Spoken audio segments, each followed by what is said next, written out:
नमस्कार, एक और टिप्पणी के साथ मैं अतुल चौरसिया। हस्तिनापुर की हवा में उत्सव की महक थी। 2020 टाइप कोई धूम धड़ाका आयोजित किया जा रहा था, लेकिन लोगों को बताया गया कि 2020 नहीं G20 होगा। सड़कें सजाई जा रही थी, झालर बत्तियां लटकाई जा रही थी, रंगीन फव्वारों से हस्तिनापुर चकाचक लग रहा था। एकदम लाक्षागृह टाइप माहौल था। इसी माहौल में धृतराष्ट्र दरबार पहुंचे थे। संजय भी हाथ में राखियों की लंबी लड़ी बंधवा कर पहुंचे थे। लग रहा था कि अंतःपुर की सभी बहनों ने इस बार उन्हें ही राखी बांध दी है।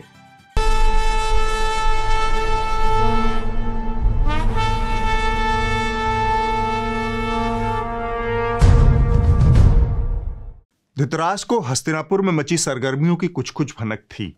उड़ती पड़ती खबर उनके कानों तक पहुंची थी कि आने वाले हफ्ते डंकापति कोई नई इवेंटबाजी करने जा रहे हैं। एक राखी धृतराष्ट्र की कलाई में भी बंधी थी, जिसे वो बार बार टच कर रहे थे। टच करने की प्रक्रिया में उन्होंने संजय से पूछ लिया, और बताओ राखी कैसी बीती। संजय ने बेहद स्थिति प्रज्ञ भाव में कहा, जो कट जाए वही अच्छा है महाराज। धृतराष्ट्र को यह जवाब खटक गया। उन्होंने पूछा, इतना नैराश्य क्यों विप्रवर? निराशा की ही बात है महाराज, संजय ने तत्काल जवाब दिया। इस बार राखी पर जेब कट गई। धृतराष्ट्र ने कहा, वो कैसे? संजय ने कहा, मेरी नहीं, डंकापति की जेब कट गई महाराज। धृतराष्ट्र अचानक से चौकन्ना हुए। संजय जारी रहे, प्रति बहन 200 रुपए जेब कट गई है डंकापति की इस राखी के मौके पर।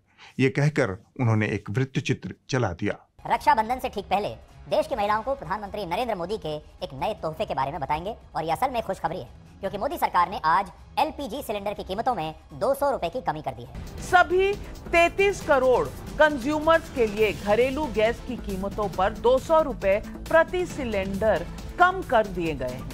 ये महंगाई की मार झेल रही जनता को मोदी सरकार ने रक्षाबंधन पर जो तोहफा दिया है, उससे महिलाएं खासी खुश हैं। सस्ता हो गया है घरेलू गैस का सिलेंडर, क्योंकि राखी का त्योहार है। ऐसे में पीएम मोदी ने एक बड़ा तोहफा दे दिया है। LPG सिलेंडर पर कम किए गए हैं 200 रुपए।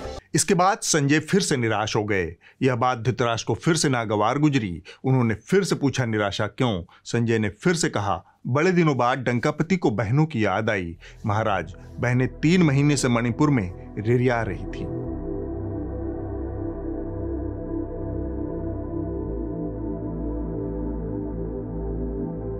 संजय आगे बोले, बहनें जंतर मंतर पर भी महीनों तक इज्जत बख्शने की गुहार लगा रही थी।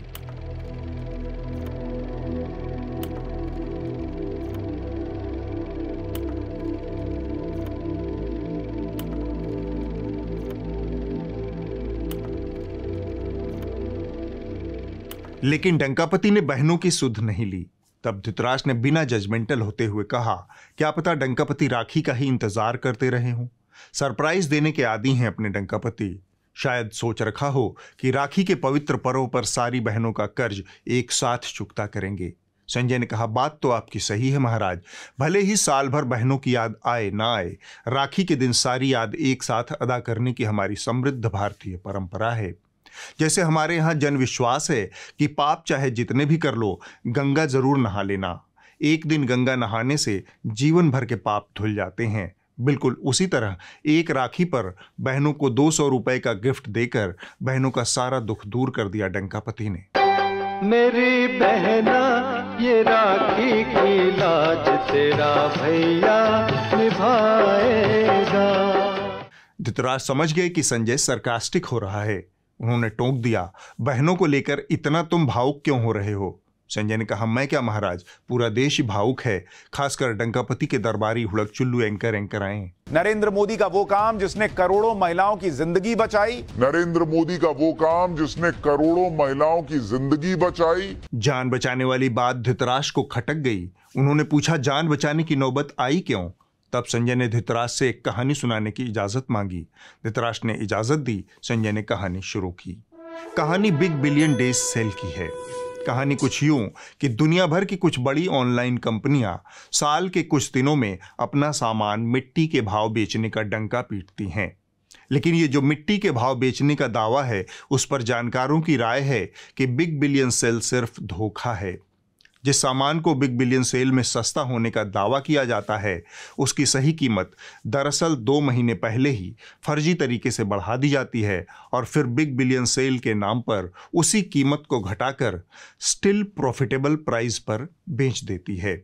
इसी को कंपनियां मिट्टी के भाव कहती हैं। धृतराष्ट्र संजय की इस छटी हुई अंग्रेजी और घुमावदार कहानी से चकरा गए। फिर टोंकते हुए बोले, इस चोरी चकारी का डंकापति के राखी वाले उपहार से क्या लेना देना। संजय ने कहा, मैंने तो बस एक दंत कथा सुनाई थी महाराज। सिलेंडर की बात तो आप सीधे सिलेंड्रेला देवी से ही सुनिए, तब आपको समझ में आएगा कि इसका लेना देना राखी से है या नहीं। राखी पर बहनें ये अपेक्षा करती हैं कि भाई कोई ना कोई शगुन देगा, तो ये हमारे लिए शगुन से कम नहीं है। संजय जारी थे, वैसे तो आर्यावर्त में लोकतंत्र है और सारे फैसले कैबिनेट की बैठकों में लिए जाते हैं, लेकिन जब से डंकापति आए हैं सारे फैसले, सारी सौगातें वही लेते और देते हैं। बाकी मंत्रिमंडल के लोग सिर्फ उनके नाम का झाल और मजीरा बजाते हैं। 33 करोड़ उपभोक्ता डोमेस्टिक एलपीजी गैस के, उनको 200 रुपए की प्रति सिलेंडर राहत मिली है। दाम कम किए गए हैं। ये राखी और ओणम के अवसर पर भाई नरेंद्र मोदी जी का बहनों को एक बड़ी सौगात। तो it is motivated out of a genuine sense of feeling for your citizens and it is a brother's gift to his sisters. Shri Narendra Modi ji ने बहनों को एक बहुत बड़ा उपहार ये दिया है कि जो 200 रुपए, और उज्ज्वला में ऑलरेडी पहले से उसमें जो सपोर्ट गवर्नमेंट करती है, उसके अलावा ये 200। Today the honourable prime minister as a loving brother has reduced the LPG cylinder cost by 200 rupees. Dhritarashtra अभी पूरी तरह मुतमईन नहीं हुए थे, सो उन्होंने थोड़ी और व्याख्या की मांग रखी। तब संजय ने एक आंकड़े के जरिए तस्वीर साफ करनी चाहिए। उसका मजमून कुछ यूं था कि 100 रुपए का सामान था, उसे पहले डंकापति ने 400 रुपए का कर दिया, फिर चुनाव आ गए, तब 400 रुपए का सामान 300 रुपए में कर दिया। बस इस तरह जनता को यह बताया गया कि बहनों को राखी का तोहफा दे दिया गया। धृतराष्ट्र इस आर्थिक सैलाब में गोते लगा रहे थे और बेसब्री से बाहर निकलना चाहते थे, सो उन्होंने पूछा, कुछ और कहो डंकापति की, क्या आर्यावर्त में सिर्फ राखीबाजी ही हो रही है? संजय ने कहा, ऐसा नहीं है महाराज, लगे हाथ कुछ और इवेंटों की पृष्ठभूमि भी तैयार कर दी है डंकापति ने। मसलन संसद का विशेष अधिवेशन बुला लिया है उन्होंने। मोदी सरकार ने संसद का 5 दिनों का विशेष सत्र बुलाने का फैसला किया है। यह सत्र 18 सितंबर से शुरू होकर 22 सितंबर तक चलेगा। हालांकि सरकार ने यह साफ नहीं किया कि यह सत्र किस लिए बुलाया जा रहा है। धृतराष्ट्र को बेचैनी हुई। उन्होंने पूछा, यह अधिवेशन क्यों बुलाया गया? संजय ने कहा, डंकापति लीला में विश्वास करते हैं। पहले से लोगों को पता चल जाए तो फिर लीला का क्या मतलब? प्रोपेगेंडा की पहली शर्त है कि एजेंडा गुप्त रहे, पर जानकारों की माने तो यह मास्टर स्ट्रोक है डंकापति का। आज प्रधानमंत्री नरेंद्र मोदी ने विपक्ष पर बड़ा बम फोड़ दिया। भाई विपक्ष अपने इंडिया गठबंधन की मीटिंग के लिए मुंबई में बिजी है और उसी वक्त दिल्ली से खबर आ गई कि संसद का विशेष सत्र होने जा रहा है। विपक्ष के नेता मुंबई मीटिंग को लेकर बड़े एक्साइटेड, सब नेता मुंबई पहुंच गए, लेकिन आज डिनर पार्टी के पहले ही पीएम मोदी ने धमाका कर दिया। अब सरल भाषा में इसका मतलब यह है कि चुनावी परीक्षा से ठीक पहले ही प्रधानमंत्री मोदी ने पूरा के पूरा क्वेश्चन पेपर ही रीसेट कर दिया है और अब जो क्वेश्चन पेपर सेट किया गया है उसकी गाइड या उसकी कुंजी राजनीति के बाजार में उपलब्ध है ही नहीं। And welcome, ladies and gentlemen. The entire national capital and the whole country is in an absolute tizzy about what the special session of parliament is going to be about. Yes, ladies and gentlemen, there was a sudden announcement a little late in the afternoon today, early evening, where the government announced that there is going to be a special sitting. I correct myself, a special session of parliament, not a one-day sitting. A full 5-day session of parliament, 18th, 19th, 20th, 21st and 22nd, ladies and gentlemen, of September. Dhritarashtra ने कहा, master stroke तो ठीक है, पर मकसद तो कुछ नेक ही होगा डंकापति का। संजय ने कहा, अंदरूनी सूत्र बता रहे हैं कि डंकापति ठहरे खास आदमी। वो संसद के आम सत्रों में न तो जाते हैं न बोलते हैं। आम मौके पर खास आदमी को बोलना भी नहीं चाहिए। यही सब सोचकर शायद उन्होंने खास अधिवेशन बुलाया है। रियाया उम्मीद से है कि इस विशेष अधिवेशन में डंकापति जमकर बोलेंगे। इतना ही नहीं, लगे हाथ उन्होंने यह ऐलान भी कर दिया है कि जब देश एक है तो चुनाव कई सारे क्यों, इसलिए अब वो एक देश में एक चुनाव का लक्ष्य लेकर आगे बढ़ रहे हैं। एक देश एक चुनाव के मामले में यहाँ पर समिति की अधिसूचना जो है वो अब जारी हो गई है। 8 सदस्यों की समिति ये बनाई गई है। पूर्व राष्ट्रपति रामनाथ कोविंद इसके अध्यक्ष होंगे, इसका ऐलान पहले ही कर दिया गया था। संजय ने बोलना जारी रखा, एक भारत श्रेष्ठ भारत तभी बनेगा जब एक देश एक चुनाव होगा। डंकापति को लगता है कि एक ही बात उन्हें साल भर अलग अलग तरीकों से अलग अलग चुनावों में बोलनी पड़ती हैं। इससे गले पर जोर पड़ता है और पैसा भी ज्यादा खर्च हो जाता है। और दुनिया बिहार के भारत को इतनी बड़ी आपदा का डटकर मुकाबला कर रहे हैं मजबूती से। संजय के यह कहते कहते माता सरस्वती ने न जाने क्या मतिभ्रम पैदा किया कि संजय की जुबान से डंकापति के एक बहुत करीबी मित्र का नाम बेसाख्ता निकला, अडानी। संजय के मुंह से यह नाम बस निकला ही था कि धृतराष्ट्र भी हड़बड़ा गए। चट्टान की अवस्था में वो पहले ही पहुंच गए थे। इस नाम ने उन्हें अंदर से विचलित कर दिया। यह नाम न डंकापति सुनना चाहते हैं न धृतराष्ट्र। सो न चाहते हुए भी वो सिंहासन से खड़े हो गए और अंतःपुर की ओर बढ़ गए। धृतराष्ट्र संजय संवाद में इस हफ्ते बस इतना ही। 1100 रुपए के गैस सिलेंडर में 200 रुपए की कमी पिछले हफ्ते हुड़क चुल्लुओं के झुंझुने की सबसे बड़ी वजह रही। सुशांत सिन्हा ने 200 की छूट के मौके पर सीधे झूठ बोलने का फैसला किया और पूरे देश को गुमराह कर फेक न्यूज फैला दी। सिलेंडर पर जो 400 रुपए की छूट मिली है उसके अलावा और क्या दे रहे हैं पीएम मोदी, आज उसके बारे में बताऊंगा। सिलेंडर पर जो 400 रुपए की छूट मिली है उसके अलावा और क्या दे रहे हैं पीएम मोदी, आज उसके बारे में बताऊंगा। अब आप सच जान लीजिए। दरअसल सामान्य सिलेंडर उपभोक्ता के लिए 200 रुपए की छूट ही सरकार ने घोषित की है, लेकिन उज्ज्वला योजना के लाभार्थियों को पहले से ही कीमतों में 200 रुपए की सब्सिडी दी जा रही थी, तो उनकी छूट 400 रुपए की हो जाएगी, जबकि बाकी सबके लिए सिर्फ 200 रुपए ही रहेगी। लेकिन चाटुकारिता और चापलूसी की रेस में लगे सिन्हा ने एक राष्ट्रीय चैनल के पर्दे पर पूरे देश से झूठ बोला कि 400 की छूट। चैनलों पर भाजपा के हर प्रवक्ता और हुड़कचुल्लू एंकरों ने उज्ज्वला योजना के लाभार्थियों का जिक्र किया और उन्हें इसका सबसे बड़ा लाभार्थी बताया। रक्षाबंधन की पूर्व संध्या पर एक ऐतिहासिक और अभिनंदनीय निर्णय लिया है, जिसके तहत उज्ज्वला योजना के लाभार्थियों को प्रति सिलेंडर 200 रुपये की छूट। लगभग 9 करोड़ 60 लाख गरीब बहनें उज्ज्वला योजना के अंतर्गत सेवा पाती हैं और उज्ज्वला योजना में वर्तमान में 200 रुपये का रीफिल प्रति सिलेंडर लगभग 12 सिलेंडर्स के लिए दिया जाता है। तो आज जब 200 रुपये और घटा तो उज्ज्वला योजना से संबद्ध जो गरीब बहनें उनको तो 400 रुपये का फायदा हुआ है। लगे हाथ जिन उज्ज्वला योजना के लाभार्थियों का जिक्र किया जा रहा है, उनकी गैस सिलेंडर खरीद पाने की क्षमता और स्थिति का भी आकलन कर लेते हैं। राज्यसभा में केंद्रीय पेट्रोलियम राज्य मंत्री रामेश्वर तेली का यह बयान 2022 का है। तो तेली जी ने 1 अगस्त 2022 को राज्यसभा को बताया कि साल 2021-22 में उज्ज्वला योजना के 92 लाख लाभार्थियों ने अपना सिलेंडर दोबारा नहीं भरवाया। आगे उन्होंने बताया कि 1 करोड़ 8 लाख लोगों ने सिर्फ एक बार अपना सिलेंडर भरवाया। इस तरह करीब 2 करोड़ लोगों ने सिर्फ एक बार या 0 बार अपना सिलेंडर भरवाया है। इसी जनता के लिए 200 रुपए की छूट की घोषणा करने के बाद सारा हो हल्ला मचाया जा रहा है। तो फिर ये राखी का 200 रुपए प्रति सिलेंडर गिफ्ट किन बहनों के लिए है?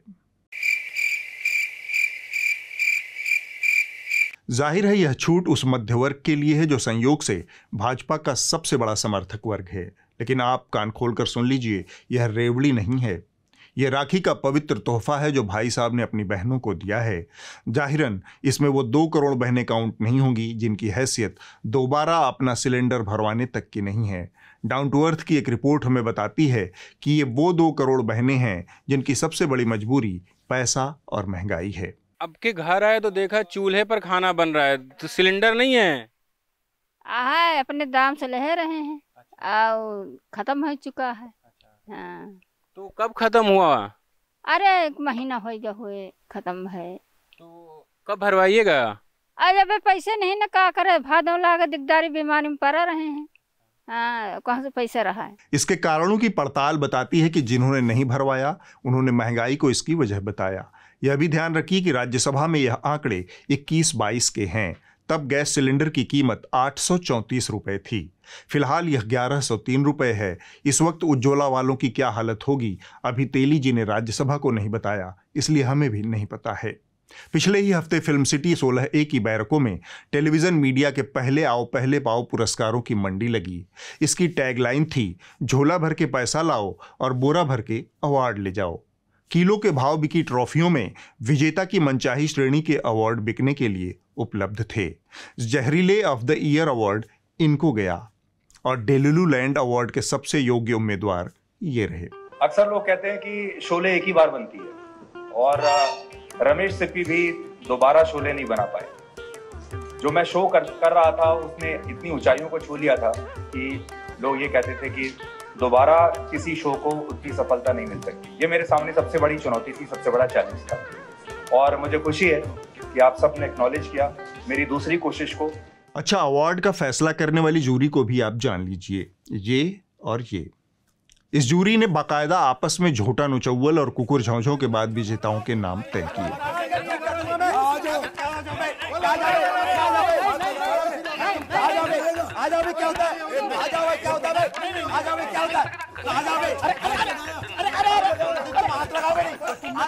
अब आप कुछ जरूरी बातें जान लीजिए। ये पुरस्कार लगभग हर उस टेलीविजन में काम करने वाले को मिलता है जिसने 25,000 रुपए की एंट्री फीस भरी है। इंडिया टुडे ग्रुप ने दावा किया कि उसे कुल 111 अवार्ड मिले। Once again, India Today wins Best Channel of the Year.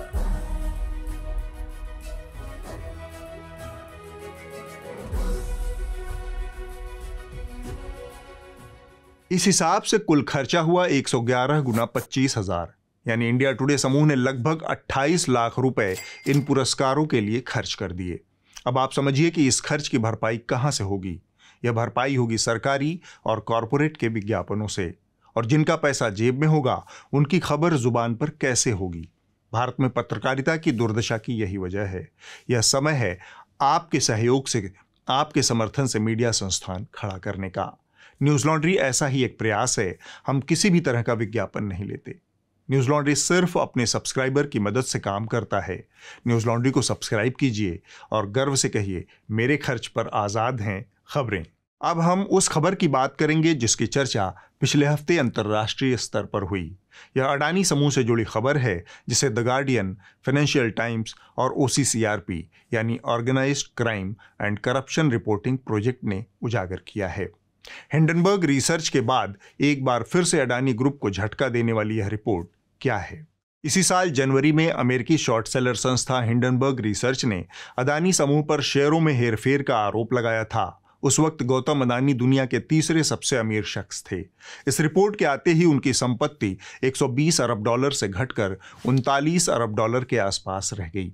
Hindenburg research ने आरोप लगाया था कि अडानी ग्रुप टैक्स हेवन देशों के जरिए फर्जी तरीके से अपनी कंपनियों के शेयर की कीमतों को बढ़ाते हैं।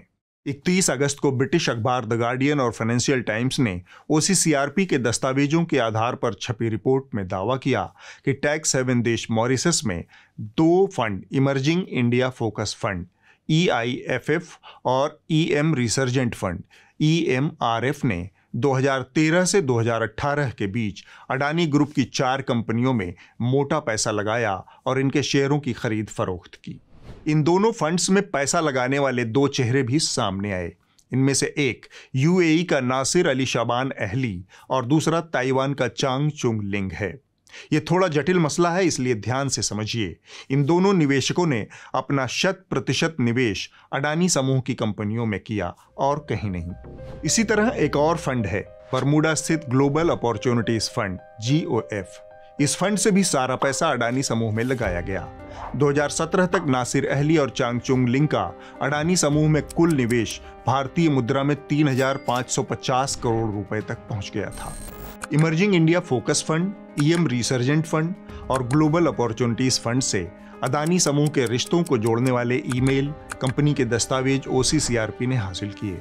इसके मुताबिक गौतम अडानी के भाई विनोद अडानी की मॉरिशस और UAE में स्थित शेल कंपनियों एक्सेल इन्वेस्टमेंट और एडवाइजरी सर्विसेज लिमिटेड को EIFF, EMRF और GOF की ओर से जून 2012 से अगस्त 2014 के बीच $14 लाख दिए गए।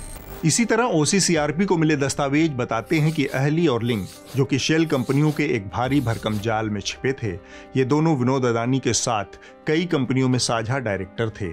OCCRP की पड़ताल कहती है कि EIFF, EMRF और GOF विनोद अडानी के कहने पर भारत स्थित अडानी ग्रुप की कंपनियों में पैसा लगा रहे थे। इसका मतलब यह है कि EIFF, EMRF और GOF जैसे फंड सिर्फ मुखौटा थे जिनके जरिए विनोद अडानी भारत में अडानी समूह की कंपनियों में भारी पैसा डलवा रहे थे और इसके जरिए कंपनी की वित्तीय स्थिति को बहुत अच्छी तरह से दिखा रहे थे। इसका असर यह हुआ कि बाजार में अदानी समूह की एक बनावटी छवि पेश की गई, जिसका फायदा उठाकर शेयरों की कीमतों में मनमाना बदलाव किया गया। दूसरी गड़बड़ी फ्लोटिंग शेयरों के अनुपात में की गई, जो कि सेबी के नियमों का सीधा उल्लंघन है। इस नियम के मुताबिक शेयर बाजार में सूचीबद्ध कंपनियों को 25% शेयर आम लोगों को लेन देन के लिए मुक्त रखा जाता है। प्रमोटर सिर्फ 75% शेयर ही अपने साथ रख सकते हैं। लेकिन नासिर अहली और लिंक के पास अदानी ग्रुप की 4 कंपनियों में 8 से लेकर 14% के बीच फ्री फ्लोटिंग शेयर थे। ये 4 कंपनियां Adani power, Adani enterprises, Adani ports और अडानी ट्रांसमिशन थी। अब अगर इनके अदानी परिवार से रिश्ते के चश्मे से देखें तो छिपे रूप में अदानी परिवार की हिस्सेदारी 75% से कहीं ज्यादा हो जाती है। इस नियम का उल्लंघन ये संकेत देता है कि शेयरों की कीमतों में कृत्रिम रूप से छेड़छाड़ की गई। इसमें इनसाइडर ट्रेडिंग के संकेत भी मिलते हैं और इस सब से सेबी की विश्वसनीयता पर सवाल उठते हैं। अदानी ग्रुप ने इस रिपोर्ट को ये कहकर खारिज कर दिया कि यह हिंडनबर्ग रिपोर्ट की ही रिसाइकिल कॉपी है। साथ ही आरोप यह भी लगाया कि OCCRP के पीछे दिग्गज निवेशक जॉर्ज सोरोस की भूमिका है और यह विदेशी साजिश है। OCCRP के फंड और सोरोस की भूमिका के बारे में भी जान लीजिए। जॉर्ज सोरोस की ओपन सोसाइटी फाउंडेशन OCCRP में उसी तरह चंदा देती है जैसे Rockefeller brothers fund, Ford foundation और ओक फाउंडेशन आदि। इतना ही नहीं, कई देशों की सरकारें भी OCCRP को चंदा देती हैं। इनमें फ्रांस, अमेरिका, इंग्लैंड, डेनमार्क आदि शामिल हैं। अब सवाल उठता है कि क्या सोरोस के चंदा देने से OCCRP की रिपोर्ट में सामने आई धांधलियां कम हो जाती हैं या फिर झूठी हो जाती हैं? क्या भारत में ये फाउंडेशन विभिन्न योजनाओं को फंड नहीं करते? रॉकफेलर, फोर्ड सबकी भारत सरकार के साथ साझेदारी रही है। अंग्रेजी में एक कहावत है, shoot the message not the messenger. Adani समूह और कई अन्य लोग यहां पर यही कर रहे हैं। खबर की गुणवत्ता पर बात नहीं हो रही, खबर लाने वाले को निशाना बनाया जा रहा है। इस रिपोर्ट में भारत की शेयर बाजार नियामक संस्था सेबी की भूमिका पर भी सवाल उठाए गए हैं। इसके मुताबिक जिस दौरान अदानी ग्रुप में कथित तौर पर गैरकानूनी फंडिंग की गई, उस दौरान सेबी के चीफ उपेंद्र कुमार सिन्हा थे। 2014 की शुरुआत में सेबी को अडानी समूह की गड़बड़ियों के सुराग मिल गए थे। डायरेक्टर ऑफ रेवेन्यू इंटेलिजेंस ने अपनी रिपोर्ट में इन गड़बड़ियों की सूचना दी थी, लेकिन 2014 में नरेंद्र मोदी के प्रधानमंत्री बनने के बाद सेबी ने इन गड़बड़ियों की ओर से अपनी आंखें मूंद ली, ऐसा आरोप इस रिपोर्ट में लगाया गया। इसी साल मार्च में सेबी के तत्कालीन अध्यक्ष सिन्हा को अदानी समूह की मीडिया कंपनी NDTV का नॉन एग्जीक्यूटिव चेयरमैन और निदेशक बना दिया गया। जनवरी में हिंडनबर्ग रिसर्च की रिपोर्ट सामने आने के बाद भी भारत सरकार और सेबी ने अदानी समूह की जांच या कार्रवाई से परहेज किया। तब यह मामला सुप्रीम कोर्ट पहुंचा। सुप्रीम कोर्ट ने इस मामले की 2 स्तरीय जांच कराने का फैसला दिया। पहला, एक 6 सदस्यों की एक्सपर्ट कमेटी बनाई, जिसका काम था अदानी मामले में सेबी की भूमिका की जांच करना और पता लगाना कि क्या सेबी अपनी नियामक भूमिका से समझौता कर रहा था।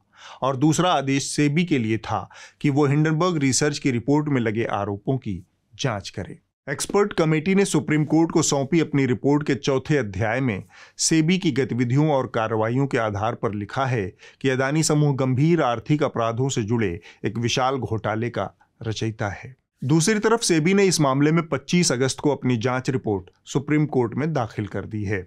सेबी ने बताया कि उसने कुल 24 पहलुओं की जांच की है। सेबी ने यह भी बताया कि वह अपनी जांच में सामने आए तथ्यों के आधार पर आगे की कार्रवाई करेगा।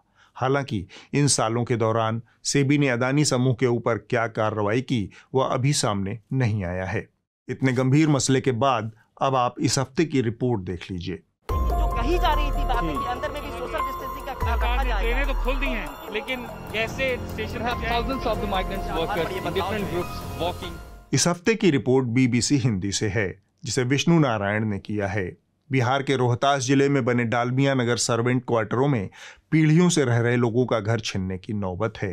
रोहतास इंडस्ट्रीज के दिवालिया होने और पटना हाईकोर्ट के एक आदेश के बाद इन्हें क्वार्टर खाली करने का निर्देश मिला है। तो 100 वर्षों से नाता है हमारा रोहतास इंडस्ट्री से, लेकिन अब बुरे समय में अब जो क्वार्टर बना, घर बना, बेटा बेटी के शादी विवाह किए, तो हम कहाँ जाएंगे?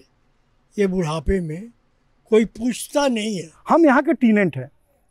अगर माननीय उच्च न्यायालय, कंपनी जज समाको पदाधिकारी हमें निर्धारित मूल्य तय किए हैं कि आप हमारे आवास में रहिए और भाड़ा दीजिए, तो हम उनके किराएदार हुए? अगर उनके हम किराएदार हैं तो हम अनऑथराइज कैसे हुए? अवैध कब्जाधारी क्यों है? हजारों एकड़ में अगर कम से कम 100 एकड़ इन लोगों को जमीन दे दिया जाए तो 100 एकड़ में ये सभी 1441 घर जो है 100 एकड़ में बस जाएंगे। फिर भी 900 एकड़ सेल करने के लिए जगह है, काफ़ी जगह है, तो बाकी जगह को सेल करे, अपने ढंग से सेल करे। इन लोगों का उस पर कोई नहीं कहना है। अगले हफ्ते होगी एक और टिप्पणी। नमस्कार।